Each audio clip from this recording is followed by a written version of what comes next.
నమస్తే, welcome to one TV news. ముందుగా బులెటిన్లో హెడ్లైన్ చూద్దాం.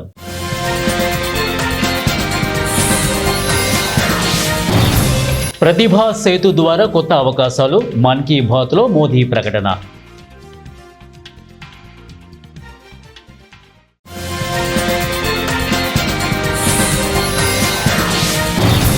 ఈ బైక్ పై వచ్చి కాల్పులు, దారుణ హత్యకు గురైన ఉక్రెయిన్ మాజీ స్పీకర్.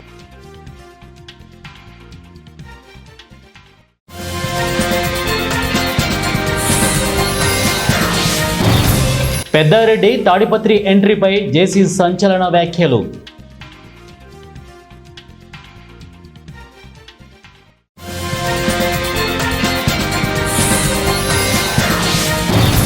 తెలంగాణలో 42% బీసీ రిజర్వేషన్ల బిల్లుకు అసెంబ్లీ ఆమోదం.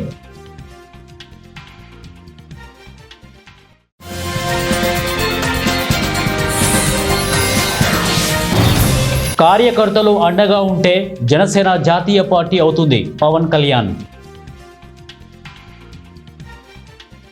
బులెటిన్లో డీటెయిల్స్ చూద్దాం.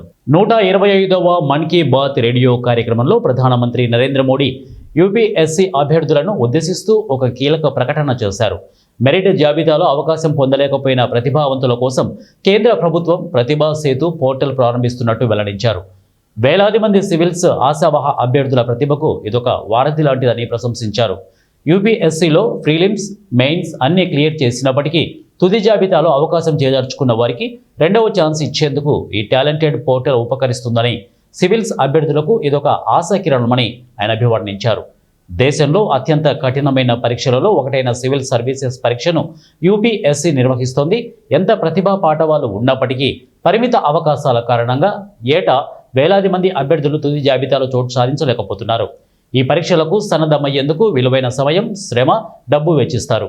ఏళ్ల తరబడి కఠినంగా శ్రమించి విజయయుక్త అంచులకు చేరినప్పటికీ చివరి క్షణాల్లో ఎందరో ప్రతిభావంతులు ఆశలు ఆవిరవుతున్నాయి.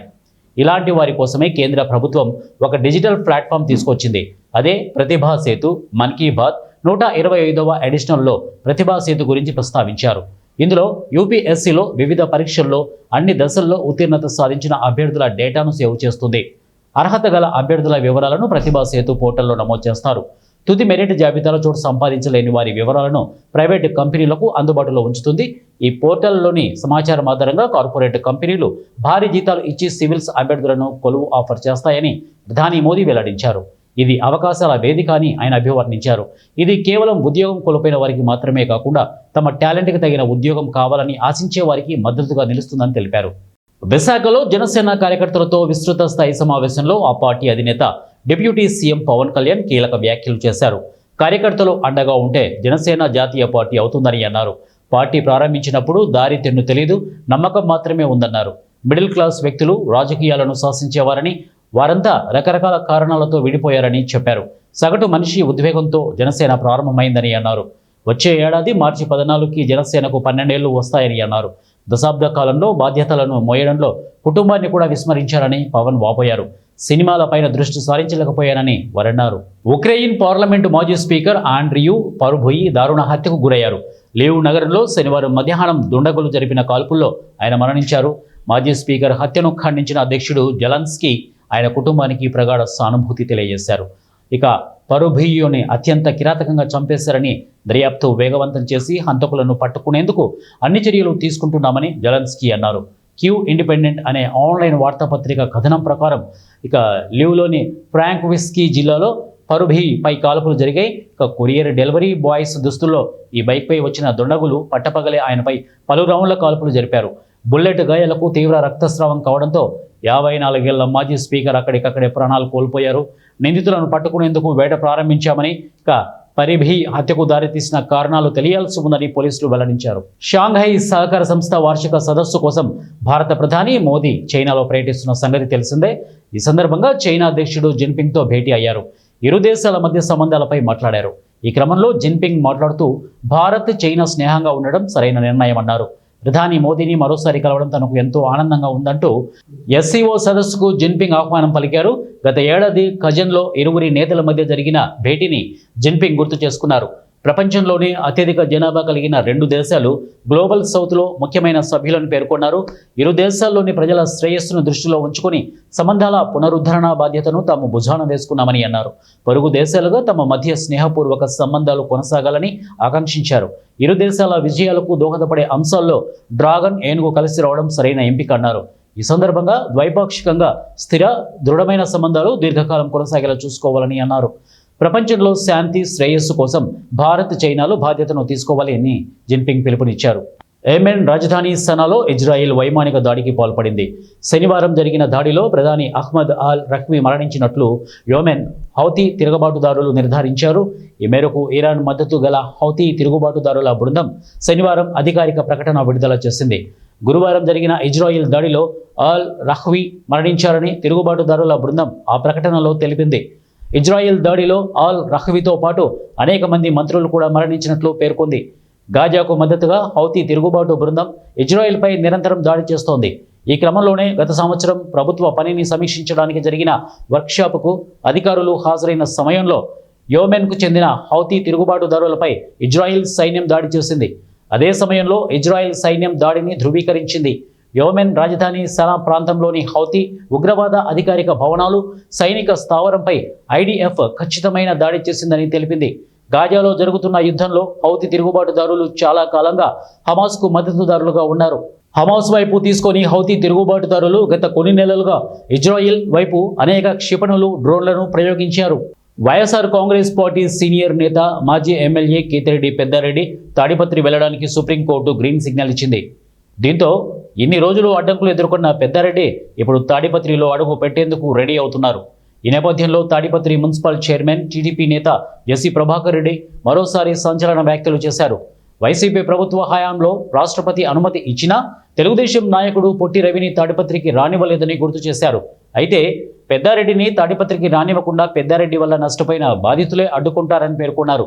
అధికారం అడ్డం పెట్టుకుని పెద్దారెడ్డి చేసిన అక్రమాలు, దౌర్జన్యాలు చాలా ఉన్నాయన్న ఆయన మహిళలు అని చూడకుండా టీడీపీ మహిళా కౌన్సిలర్లను పరిగెత్తించి కొట్టిన ఘనత పెద్దారెడ్డిది అని మండిపడ్డారు.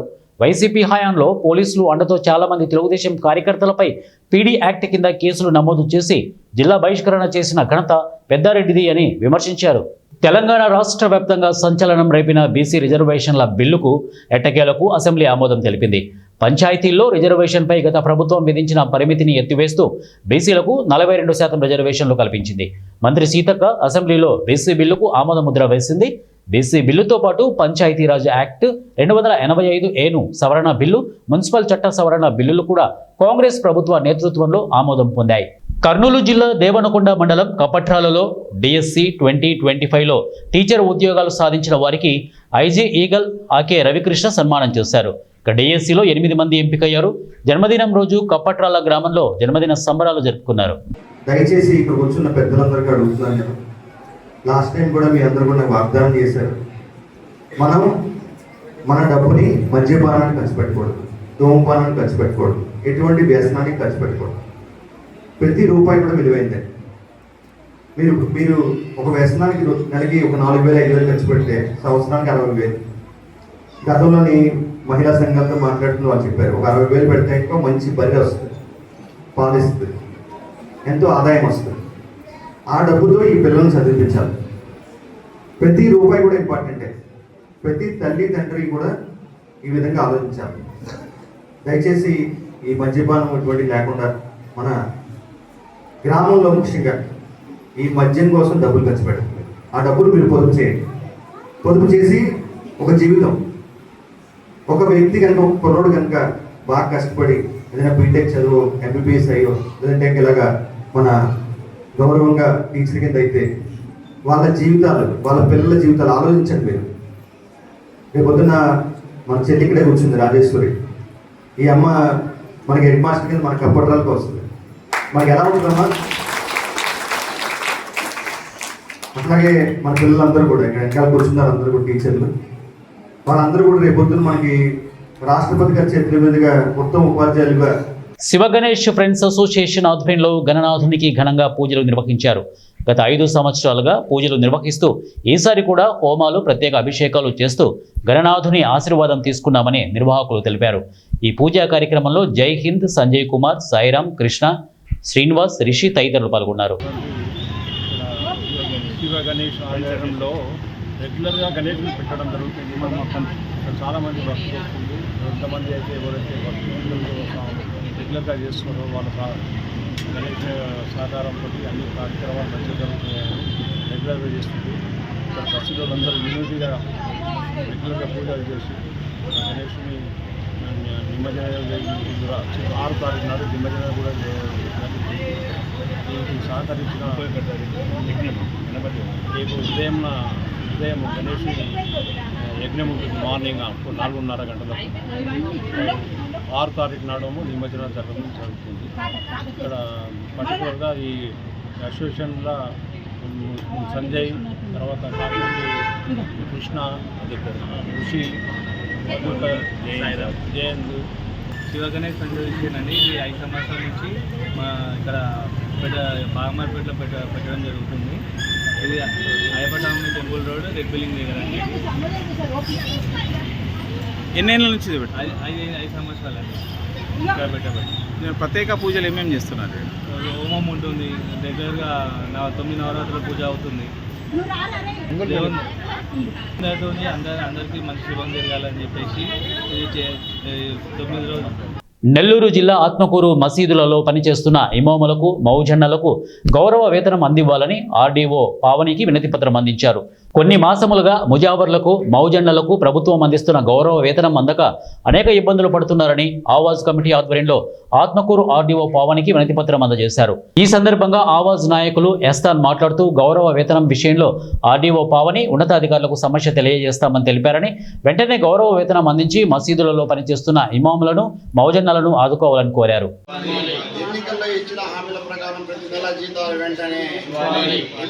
పవన్ కళ్యాణ్ ని గత వైసీపీ ప్రభుత్వం అకారణంగా నిర్బంధిస్తే తన 3 ఏళ్ల చంటి బిడ్డను ఒక చేత, జనసేన జెండను మరో చేత పట్టుకుని నోవాటెల్ హోటల్ ఎదురుగా విశాఖపట్నం ఆర్కే బీచ్లో నిరసన తెలియజేసిన వీర మహిళ గోవిందమ్మచే జ్యోతి ప్రజ్వలన గావింపబడి నేటి సేనతో సేనాని కార్యక్రమం ప్రారంభమైంది. పోలీసుల్ని బేఖాతరు చేసి రాత్రంతా కూడా పాపం మన గోవిందమ్మ గారు, మన పార్టీ అధ్యక్షులు పవన్ కళ్యాణ్ పైన ఆమెకున్న అభిమానంతో, పార్టీ పైన ఉన్న నమ్మకంతో ఆ రోజు అద్భుతంగా పవన్ కళ్యాణ్ గారికి మద్దతుగా రాత్రంతా కూడా ఆ రోజు నిలబడ్డారు.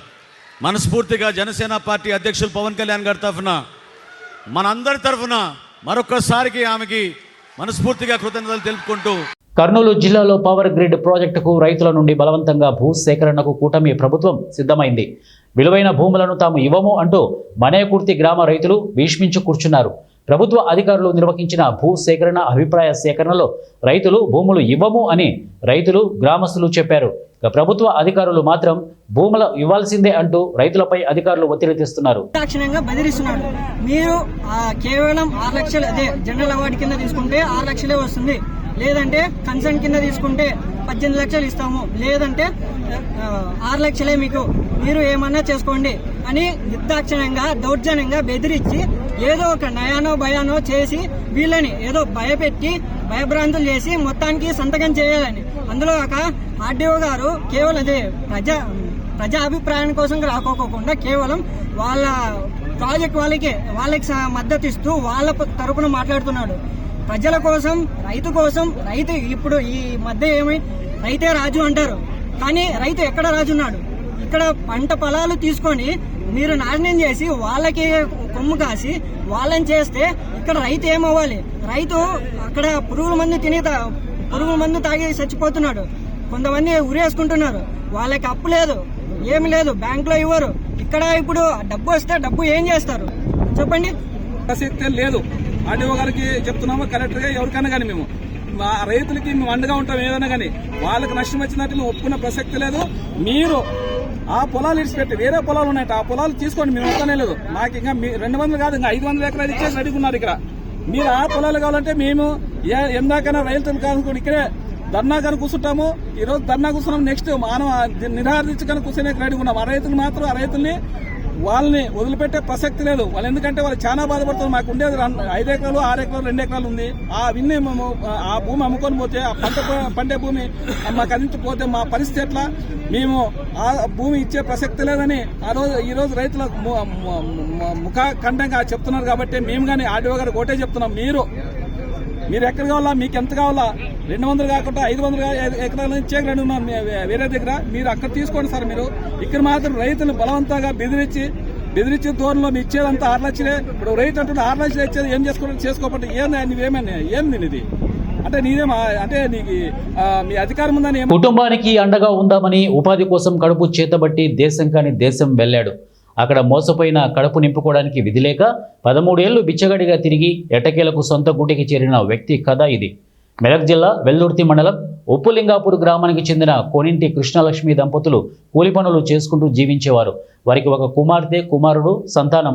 13 ఏళ్ల క్రితం కృష్ణ అప్పు చేసి ఏజెంట్ ద్వారా దుబాయ్లో ఓ పరిశ్రమలో పనిచేయడానికి వెళ్ళాడు. కొన్ని రోజులకే పరిశ్రమ నిర్వాహకులు ఇబ్బందులు భరించలేక పారిపోయాడు. విధి లేక కడుపు నింపుకోవడానికి భిక్షాటన చేస్తూ జీవనం గడిపాడు. భార్యకు ఫోన్ చేసి చేద్దామంటే స్థానిక భాష రాలేదు. భర్త నుంచి ఎలాంటి సమాచారం లేకపోవడంతో కూలి పనులు చేసుకుంటూనే లక్ష్మి పిల్లలను పెద్ద చేసింది. కుమార్తె పెళ్లి చేసింది. భర్త చేసిన అప్పులు కూడా తీర్చింది.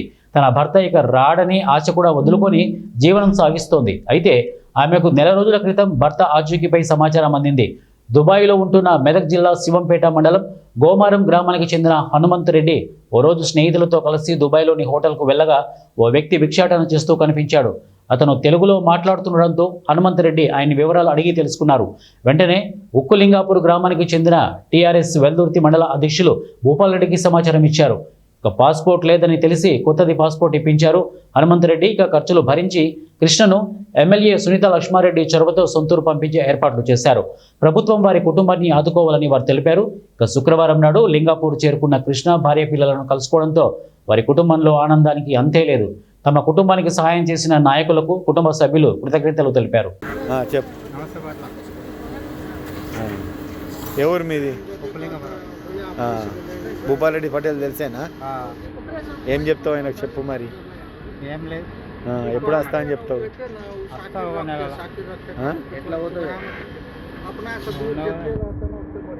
మాట్లాడు, చెప్పు. ఎంతమంది పిల్లలు నీకు? ఒక బిడ్డ, ఒకడు. బిడ్డ లగ్గమైందా? ఆహా. మీ భార్య ఇట్లానే ఉందా? గుళ్ళే పని చేస్తాం. మా భార్య ఏడా? ఆన్నే రామాలయం గుళ్ళే పని చేస్తా? Okay okay.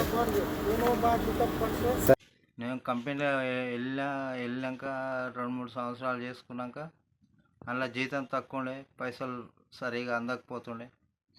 వేరే దాంట్లో పని చేసుకున్నామ్మా. వేరే దాంట్లో పని చేసుకున్న 5-6 ఏళ్ళు ఇక అటు దొరకక ఇటు దొరకక లాస్ట్కు పని లేకుండా ఐడి చినిగిపోయింది. డూప్లికేట్ ఐడీలు బనాన్సుకుంటా చేసిన. 2-3 సార్లు పోలీసు వాళ్ళు పట్టుకోరు, బలదేవులు పట్టుకోరు, విడిసా పెట్టేసి అప్పటి నుంచి వేరే జాగాలో పని చేసుకున్నా. అంతే. ఇక డబ్బాలు తాగుతుండే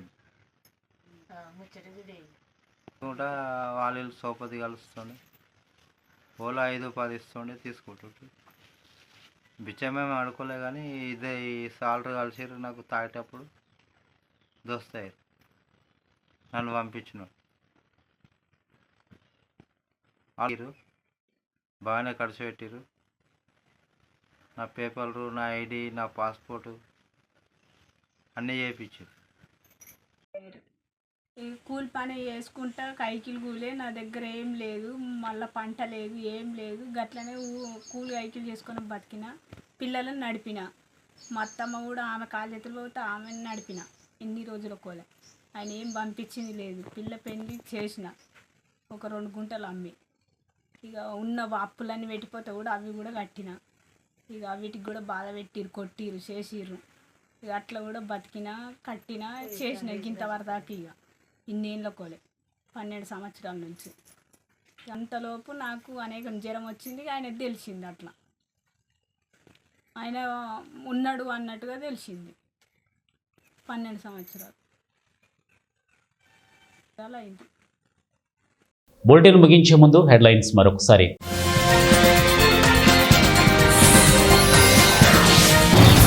ప్రతిభా సేతు ద్వారా కొత్త అవకాశాలు, మన్ కీ బాత్లో మోదీ ప్రకటన.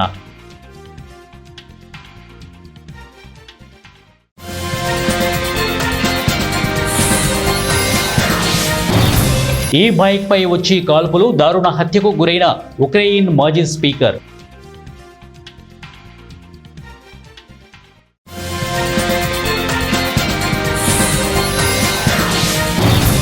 పెద్దారెడ్డి తాడిపత్రి ఎంట్రీపై జేసీ సంచలన వ్యాఖ్యలు.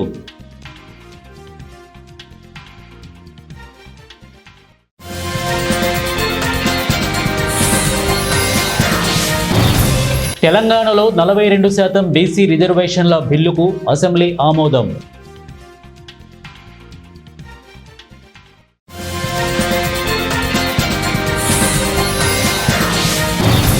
కార్యకర్తలు అండగా ఉంటే జనసేన జాతీయ పార్టీ అవుతుంది పవన్ కళ్యాణ్. ఇవి బులెటిన్ అప్డేట్స్. నెక్స్ట్ బులెటిన్లో కలుద్దాం. Until then keep watching 1 TV news. ప్రతిక్షణం ప్రజల పక్షం.